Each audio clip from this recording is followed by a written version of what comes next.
Back-to-back weeks where the North Country has seen a tornado warning. The governor saying expect more of that. Kathy Hochul in Rome, New York today to inspect damage after severe winds caused extensive damage yesterday.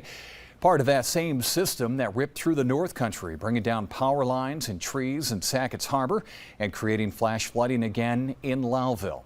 Yesterday, the Watertown area had that tornado warning. Last week, the tornado warnings were in Lewis County. Governor Hochul saying today in Rome, after declaring a statewide state of emergency, New Yorkers should be ready for more major weather events that we are not used to.